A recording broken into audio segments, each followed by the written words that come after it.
Absolutely not. We do see occasional incidents and they do happen from time to time, but we certainly wouldn't say that there's a war. Why would we want a war? Because what a war implies is there's going to be a winner and a loser. And between bikes and cars, that's the last thing we want. Because what we know is, of course, that most people that ride a bike, they also drive a car. And most people that drive a car, they also ride a bike at some stage as well. So we're all on the same side here and we just need to cooperate.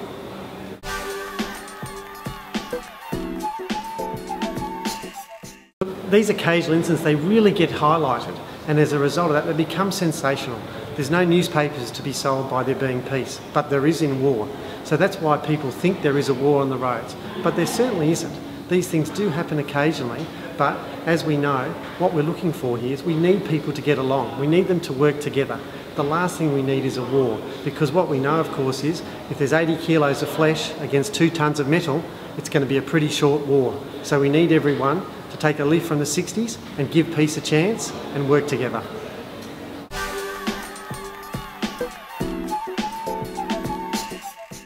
Look, we've seen the dooring penalties double in the last year.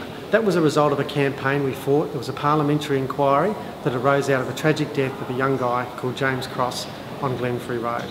So the penalties went up, and then we have seen the doorings go down. So at the moment, I think the penalties are doing their job. Look, it's a bad idea, and it's really frustrating that when we have these incidents where a bike rider gets hurt, that suddenly it's spun into a registration debate. We saw Shane Warne do this when he used all the skill he used to dismiss 700 test batsmen to spin it into a registration debate then, and it's happened again. This occasion, a person's been car doored and they've been injured, and suddenly we're debating registration. Now, the argument used to go about registration that it was about cost, that it used to say that bike riders don't pay registration fees, so they don't fund the road. Of course, everyone now knows that argument doesn't hold anything, because the car registration doesn't pay for road construction. So the argument now just comes down to identification. Bike riders should be identified. But what about the person who opened the car door? What we saw there was we saw that the rider had to chase them to try and get them to say who they were. They weren't identified either. So really you would say, where does this stop? Should everyone be identified? Should people going down the pub of a Saturday night have identification? Should people who are crossing the street have identification? You'd need to put number plates on people, and of course that would come at the price of freedom, and that's something we certainly don't want. Look, we all need to work together. We're all sharing the space. The space is limited. We want the infrastructure to improve over time. It's coming, but it's coming slowly.